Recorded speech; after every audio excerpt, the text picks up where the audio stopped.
Welcome to week 24 of our chapter by chapter study of Scripture. This week we begin by taking a look at Deuteronomy chapter 17, and we are continuing with the structure of Deuteronomy that we identified, where general stipulations of the Ten Commandments are expanded in the specific stipulations. In chapter 17, the specific stipulations here are talking about respecting authority. So, for instance, when investigations are done, false worship is to be met with capital punishment, but only in the case of witnesses and accusers who are willing to throw the first stone. So, this is not a small thing. You have to have two witnesses, and the accusers, including the witnesses, need to be willing to put this person to death for the action that they are talking about. Additionally, in chapter 17, we have a section on law courts. Really, you have local judges within each town. There really is no appellate system like what we have in America, but instead the temple serves as kind of a supreme court. So if a local judge, if there was to be some kind of an appeal to a local judge, it would go to the high priest, to the temple.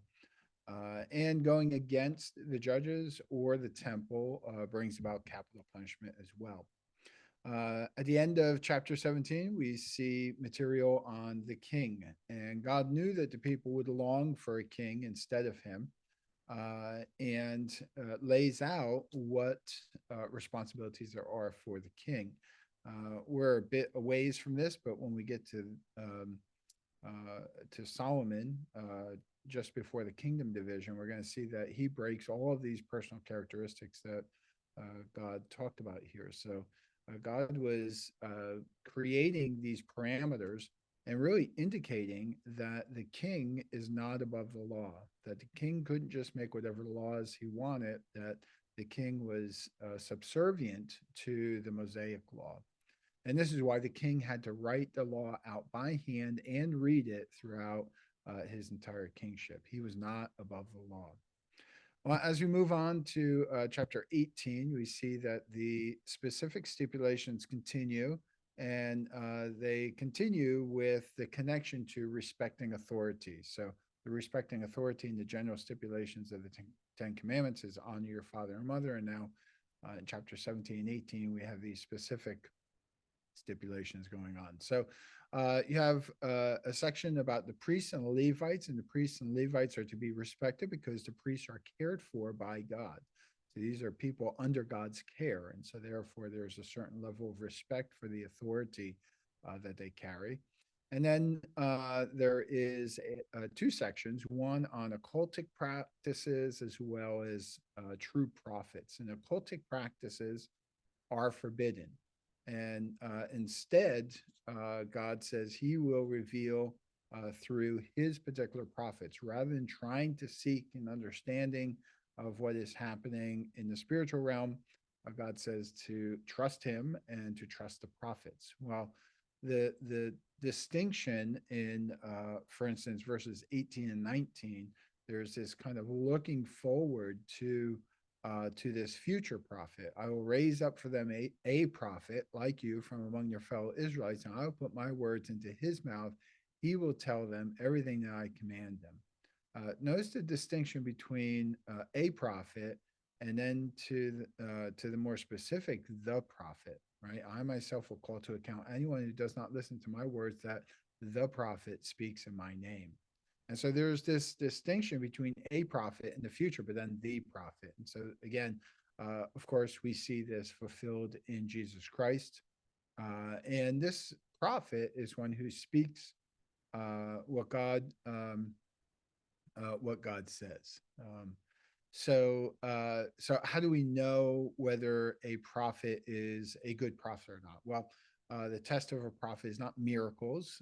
We've already seen in the book of Exodus that false prophets, false magicians can either trick people or use demonic forces to duplicate the types of miracles that could be done by a true prophet like Moses.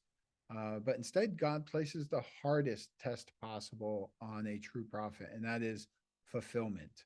And so, even in, for instance, the life of Jeremiah, as we take a look at his life, we're going to see that nothing about his ministry suggests that he's a successful prophet. Nobody listens to him. They don't like what he has to say. They punish him in a whole variety of ways. And yet, he ends up in scripture. He ends up in scripture because after the fact, the people are looking back at what Jeremiah said, realize that Jeremiah was a true prophet because what he said came to fulfillment and therefore was a word from the Lord. As we move into Deuteronomy chapter 19, we move into a new stipulation, says specific stipulations based on the general stipulation of thou shalt not murder, thou shalt respect life. And so in chapter 19, we have the cities of refuge. God provides a place of grace for those who commit what we would call today manslaughter, unintentionally taking the life of a person. And what's interesting in this passage is twofold. First of all, that witnesses, again, are required to accuse of murder. So this is something where there needs to be witnesses. Somebody can't just flippantly say that somebody did something without witnesses. But these cities of refuge are not for those who murder, who purposely or unjustly take the life of somebody, but somebody who unintentionally takes life by mistake, by negligence, perhaps. And so the cities of refuge, the person can flee to a city of refuge. They are safe there so long as it hasn't been shown that they murdered. So if they murdered, they can't run there because then presumably there will be witnesses that will be able to show that the person was murdered.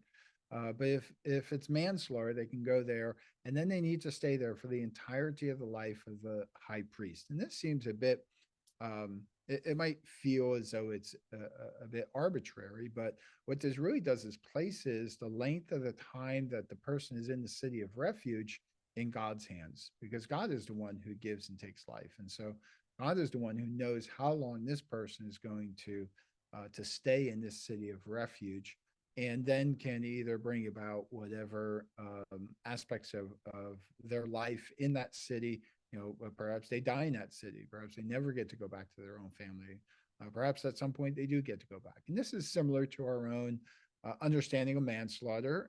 So just because you unintentionally killed somebody doesn't mean that you don't serve jail time or have some kind of judgment against you. It's a similar concept through the cities of refuge.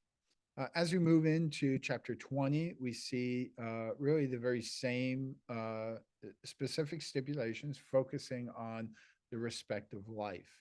And chapter 20 starts out with what to do when going to war. It's clear in this passage that God will fight for faithful Israel.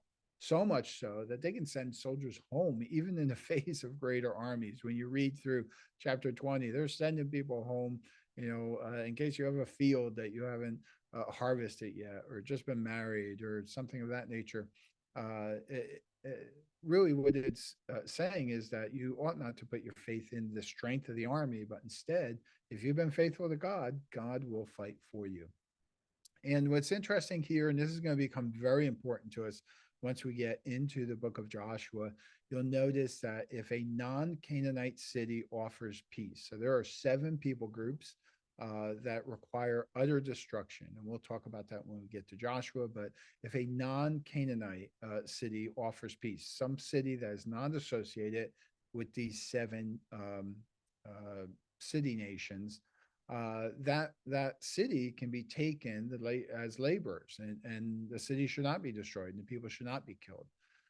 Otherwise, you have a normal wartime situation, and God also says in the midst of this, at the very end of the passage, to not have a burnt ground policy, because ultimately the land is God's land. He is essentially kind of just leasing it out to the Jewish people. It's not theirs, it's his. And so they need to care for the land as well. So as we move into chapter 21, we continue with kind of those specific stipulations about respecting life. So for the first 9 verses, it talks about an unsolved murder and how to deal with that unsolved murder. And really, the consequence, death, seems to be more important than the sin, murder. So death is really what God is avoiding here. Now, obviously, murder is the sin that causes it, but it seems that God is it takes umbrage with the fact that death has occurred because He is the giver of life, and so when somebody else takes life unjustly, then then really what you're trying to do is kind of be in the place of God. And so that comes out in this particular passage. Well, as we move into chapter 21, verse 10, and all the way through chapter 23, verse 14, we are looking at specific stipulations that deal with thou shalt not commit adultery or respect family. And so, starting in verse 10, we have a section that talks about captive women. And what's interesting is that foreign women gained full rights through marriage. So there is a sense, and this is where this idea of enslavement or taking men or women or children in wartime is very different than in our day. God is saying that these foreign women, if they are married to Israelites, gain the full rights of an Israelite through marriage.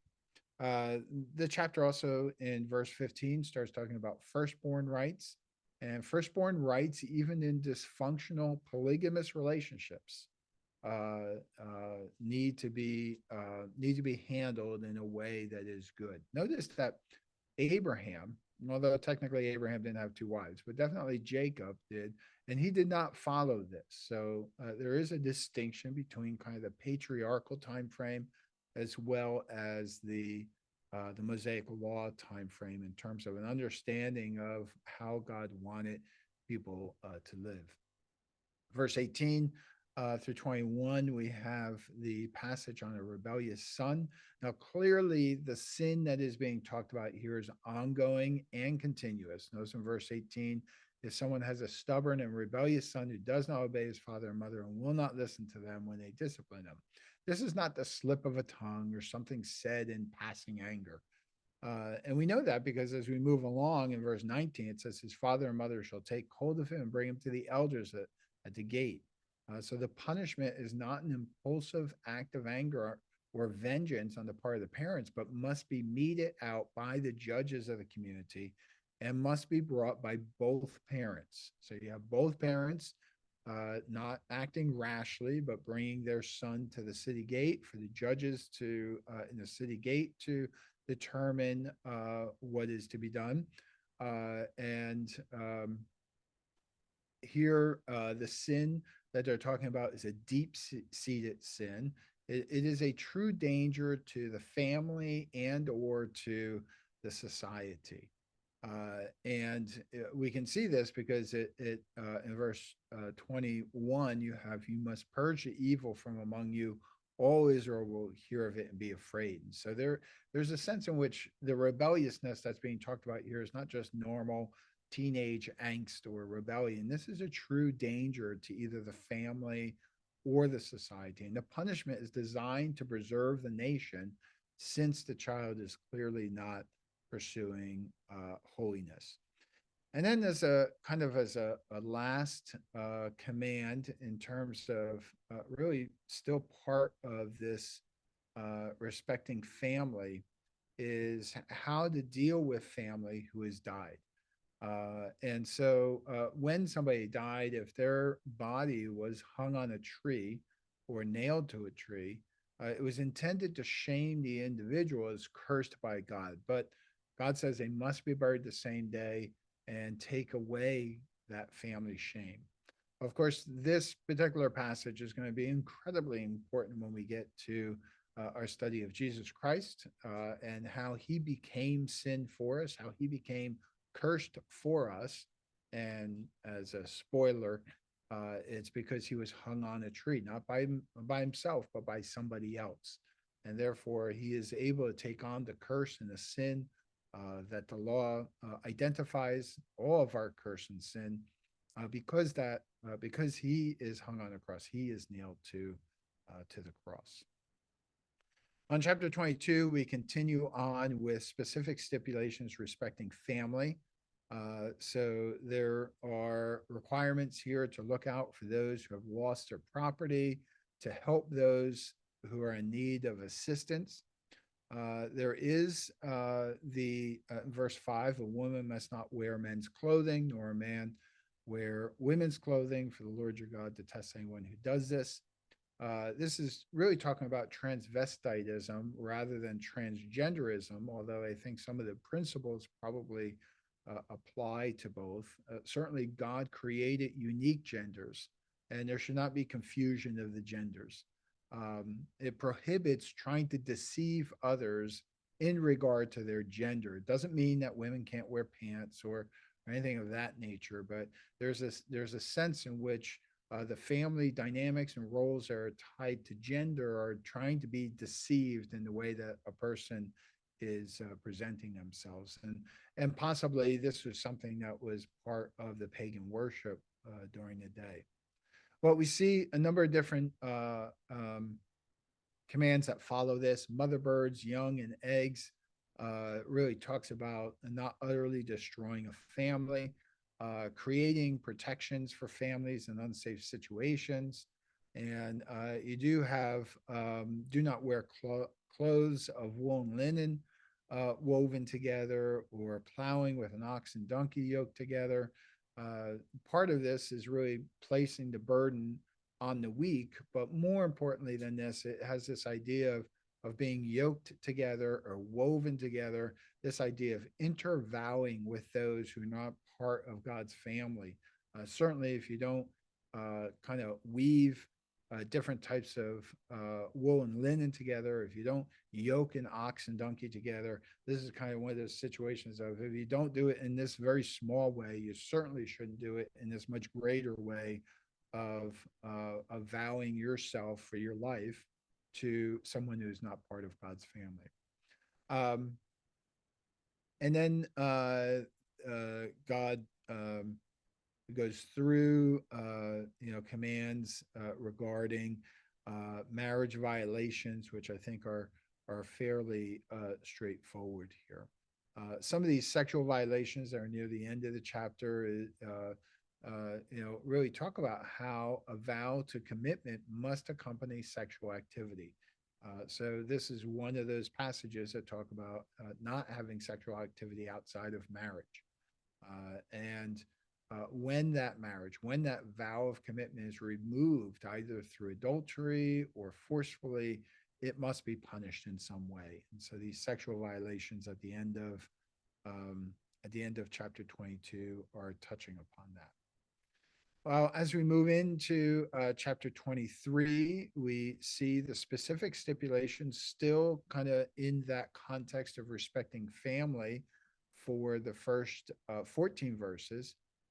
So, any kind of genitalia mutilation, forbidden marriages, or offspring of forbidden marriages may not be part of the assembly. And presumably, this cutting off from the assembly is presumably done by God, because some of these clearly would not be publicly known necessarily. And so the idea of being cut off from the assembly or not entering the assembly is really something that God does, rather than there being a specific form of, in these cases, like a formal excommunication or something of that nature. Those who are opposed to the family of God, the Ammonites and the Moabites, are not to be included in the family of God. And remember your family even when they don't remember you. Edom was not remembering that they were brothers of Israel, and they did some, non-hospitable things to Israel, at least in this point in their history. And God is saying, remember your family even when they don't remember you. And then finally, family cleanliness extends to those in war. They are to remain holy because God is in their presence, even if they are outside the promised land. Most of the time, people of this day considered their gods to be regional of some sort, either perhaps in the clouds or in the land or in the mountains or in the desert. And certainly up to this point, God had shown himself to be one who went to war with his people. So God is in war, and also that God is in the desert with them. He's been with them for 40 years, but it could, in this mindset, really think in terms of, well, if I'm not in the desert or I'm not at war, then God might not be with me. And God is saying that wherever God's people are, they need to remain holy because God's presence is with them. On verse 15, we start shifting over into specific stipulations that are tied to thou shalt not steal or respecting property. And again, just to show kind of the distinctions between ancient slavery and what we think of in American mindset is verse 15. If a slave has taken refuge with you, do not hand them over to their master. Let them live among you wherever they like and in whatever town they choose. Do not oppress them. In other words, freedom from slavery or life is to be valued over property. And this becomes a basis for understanding how slavery, the ideal for slavery. In other words, people ought to have the ideal of being freed from slavery rather than being treated as property. We see that money can be tainted with sin, and in verses 19, in 17 and 18, and then in 19 and 20, we see that caring for the prosperity of kinsmen is important by not charging interest. In verses 21 to 23, we see that we ought not to hold on to things that you have vowed to God. And then in 24 and 25, we see that we can pick, but not harvest from someone else's field. So, in other words, if you're walking through a field, you're allowed to pick what you can as you walk through the field, but you can't be going so slow that you're really gleaning, that you're harvesting the field. And probably this is because the land is leased from God, and it is his land ultimately. So, really, the food that comes out of it is really his food. He might give it to the person who owns the land as a blessing to them, but ultimately that food is God's food, and really gives us this sense of everything that we have really comes from God and is ultimately His. Well, as we continue on in chapter 24, the specific stipulations here continue with the respect for property. So at divorce, a woman could get back her dowry. But if she's married to someone else, now she has his dowry. And to go back to the first husband is both thievery and defilement, since she slept with her second husband. And so, especially because of the dowry idea, there's a sense in which you're kind of stealing from that second husband by getting the dowry back, but then going back to kind of spend it with your first husband. And so there is this idea that um, that there should be respect of the dowry property.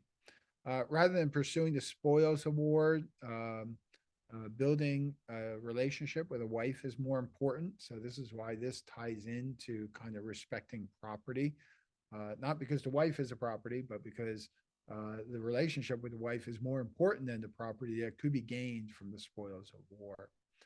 Care for the property that others have and make sure that you don't take their livelihood. And slaves here are seen as property, but they are seen as humans. And so kidnapping for enslavement is not allowed under the law. And then as we get into just really two verses here about thou shalt not bear false witness, we have kind of that respecting truth stipulations.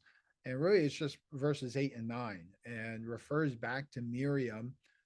You'll remember that Miriam assisted in deceiving people to think that Moses was not a unique leader. And so respecting truth will guide our respect for others. And then in verse 10 of chapter 24, we move on to the final set of specific stipulations, which is respecting justice, or thou shalt not covet. So recognizing the privileges, we might call them rights in our day. I don't know that ancient Israel would have thought of rights in the same way that we do. So perhaps privileges is a little bit better word, but there's this sense in which you respect the privileges of others, you respect justice. So You do this by avoid compelling a borrower to determine the pledge, but allows the borrower to choose. So if a pledge is necessary to the borrower, the one who is given the loan needs to allow them to keep receiving benefit from it. So, for instance, you can't take somebody's bed from them. You can take it as a to have as a pledge for the loan, but because they need the bed, you got to give the bed back to them. It remains your pledge, and you can take it if they end up not paying the loan. But probably if they don't pay the loan, they will go into some form of indentured servitude instead, and so the bed no longer becomes a pledge. Each person is responsible for their own sin. We read in this chapter, the foreigners, the fatherless, and the widows deserve justice. So it's just a reminder to remember those at the fringes of society. And then we have a command to reap only once across the field. And what was not gathered should be left for the underprivileged. When you are harvesting, there's always kind of a spectrum of what's being harvested, and some is ready for harvest, and other of what you're harvesting is not. And so God says you can only reap once. Whatever is left for the underprivileged, so that you're caring for their needs. As we move into chapter 25, we remain with the specific stipulations on respecting justice or respecting privileges of others. It starts out by punishment to be meted out by judges, but that punishment should not be overburdensome. In verse 4, it says to not muzzle an ox while it is treading out the grain. And certainly, if you treat oxen this way, you should treat human workers even better. So the worker is worth their pay. Land is passed on to sons, but if there is no son at the death of a husband, the brother is to care for and carry on the family name in place of the brother. And those unwilling to do so. So if there is no, this is called a kinsman redeemer. If there is no kinsman redeemer, there is an incredible amount of shame that is attached to the one who is responsible to be the kinsman redeemer. So much so that God actually punishes people for this, as we saw in Genesis with Jacob's sons. We see also in verses 7 through 10 that even the unborn or future progeny are valuable to God, and justice should be taken against those that hinder that future progeny. God wants us to be honest in our business dealings, and justice is going to come to those who are against God. And so reminding that ultimately you're not stealing from others, ultimately that you, because of your sinfulness, you're stealing from God. Once we move into chapter 26, we begin to see that there's a final component of respecting justice in verses 1 through 15. It talks about the first fruits and the tithes. And really what this is saying is that justice includes not only how you treat other people, but justice includes returning to God from the blessings that he has provided. And so we can be just with God by giving him the first fruits and the tithes and the offerings that he deserves. So if we withhold that, then we are being unjust to God. So starting in verse 16, there's a summary of some of the blessings that are going to be tied into the treaty. So you'll remember this is like a suzerain vassal treaty. We had a historical preamble. We had general stipulations, the Ten Commandments. We've had a long section on specific stipulations, which now we shift into at the end of chapter 26, the blessings and curses. These blessings and curses are never associated with God because God is going to keep his covenant. So blessings and curses are always assigned to the people. And a summary of those blessings are given for us in verses 16 through 19. And then in chapter 27, we see that there's a permanent witness stone and altar that is built. And they are on the mountain of curse because a function of the law was to expose sinfulness. And so the witness is really on the cursing side. So the blessing was going to come from God, but and nobody's going to complain about the blessing, but people might complain about the curse. And so the permanent witness stone and altar is on Mount Ebal, because when people complain, why is God cursing us this way? We can go to the witness stone, the altar, and they can give witness to the curses. Now, it is interesting that only the curses are given here. And the final curses set the stage that one is cursed if any portion of the law is broken. So we really cannot think of the law as moral, civil, ritual. It's a complete unit. Verse 26 says, "Cursed is anyone who does not uphold the words of this law by carrying them out." So pretty much any breaking of the law brings curse upon the person. And the presumption throughout Deuteronomy is that Israel is not going to keep the covenant. This is why I think, part of the reason why I think Moses keeps bringing it up.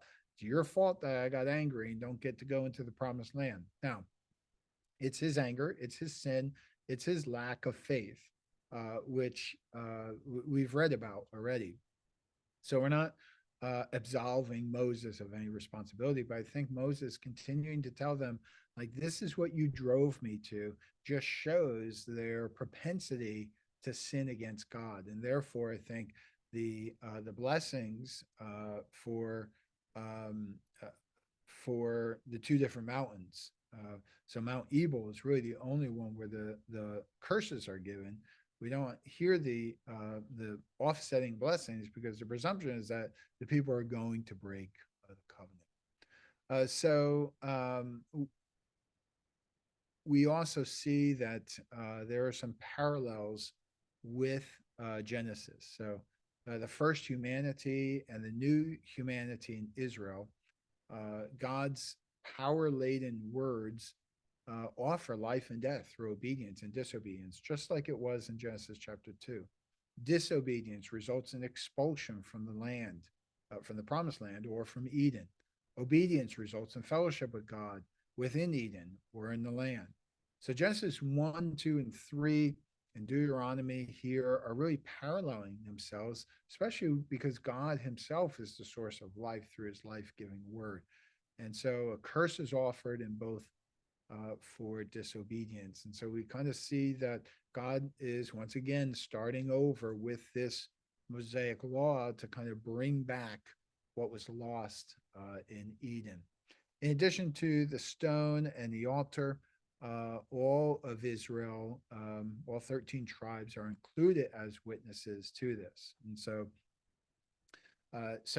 at this point, you have the treaty kind of with the blessings and curses and witnesses. We're going to give a little bit more of that as we move into next week's material, as the treaty is kind of finalized in the final chapters of Deuteronomy.